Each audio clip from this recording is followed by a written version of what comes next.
Hey, yeah. If you don't laugh, you'll cry, honestly.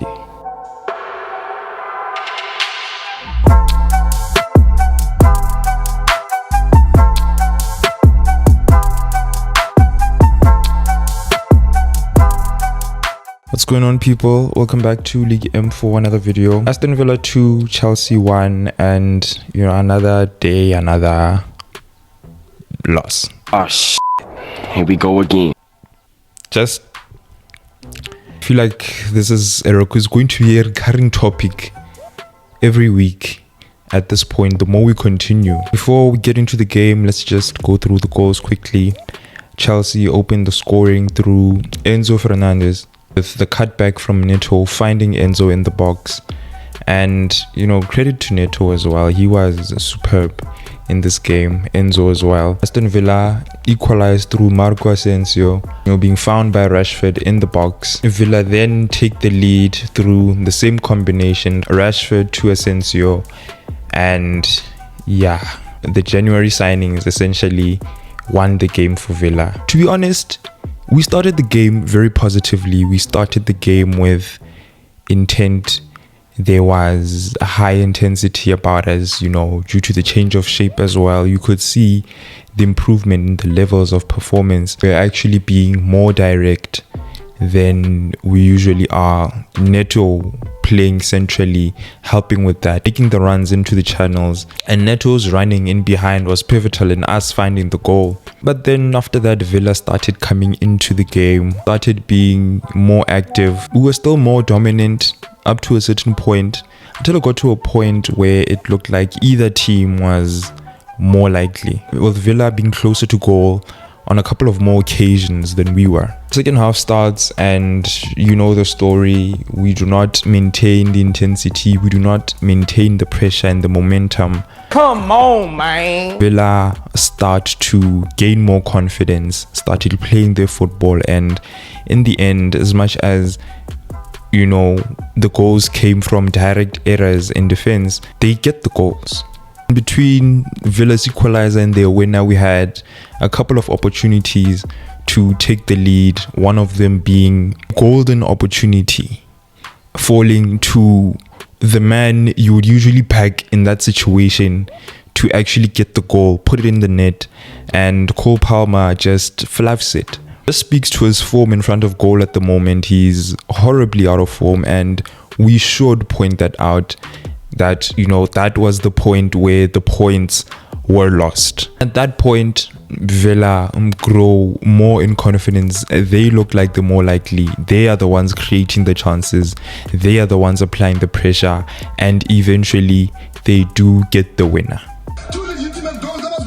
After that, we really don't look like we're going to get back into it at all. Now, as much as the game was lost, there are some positives to take home. Overall, the performance was much better than the below par for performances that we were producing over the past couple of weeks. A lot of improvement coming from the change of shape as well. Then as the game went on, we just fell back into the same habits. With that being said, that was a good tactical tweak from Enzo Maresca, and I think that is something that we should stick with. A bit of fine-tuning needed just to get the balance, but I have a strong belief that we are bound to strike if we just keep at it, and as we gain more confidence. Because to be honest, we essentially shot ourselves in the foot in this game. This game was there to be won, and the manner in which we lost it is just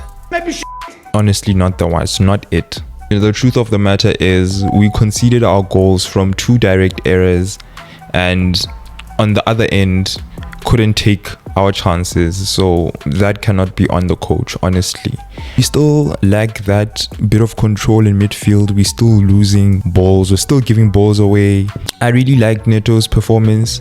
Enzo as well was everywhere. Malo Gusto, I thought we'd see an improvement in performance, with him playing a more of a traditional fullback role, but as you can see clearly, it's not his role that is the problem. He cannot do the basics. His touch is heavy. His crosses not up to par. Keeps giving the ball away. He loses the ball in positions that he doesn't really need to. Cole Palmer needs to do better as well. A dip in form is understandable when you've been one of the best players in the league for a good part of 2 years now. When you produce performances like this, we cannot really say now, no, he's going to want to leave if things continue like this, whereas he has not been at his best himself. It's the turn of the year. He needs to stand up and be held accountable. Understand that we cannot be overly reliant on him, but when he's also not turning up now, he cannot be absolved from blame. Jorgensen. What the fuck? Wouldn't be surprised if Bob Sanchez comes back into the team. This is the exact things that we're calling for Bob Sanchez to be dropped from the team for. And now if the other keeper is producing those moments as well, what can be done? Honestly, can't wait till Petrovic comes back, because I cannot. Christopher Nkunku being ineffective once again. I honestly thought George for Nkunku would have been a much better sub. I think the only criticism we can have for Maresca is the right subs were not made at the right times. Again, I mean, we have kids on the bench. Why not just put them in and see what they will do? We had Tariq George, we had Shim Miuka, we had Josh Achiampong for the right wing back position. Gusto was ineffective. I think, he would have come on and maybe had an impact. We have Matisse Amugu on the bench, of which I think, his energy is what was needed in the middle of the park as well. Try it. Just try it. Make the subs. The performance was starting to drop off. Subs should have been made, and then we could have held our hands up and said, what's again? Yeah, me. But then understand. It's disappointing when we know that we didn't try everything. That being said, I'm not mad at the overall performance. I think if we just stick to this shape, fine-tune it, we have Leicester and Southampton coming. Those are the games where now the points should be picked up. That's where we can regain confidence going into the next games. And let's just do better from now. Hey guys, that's it for this video. You guys let me know your thoughts on the comment sections below. What do you make of the game? If you're new, please do not forget to like, share and subscribe. Thank you very much for watching. I will see you on the next one. Keep it in.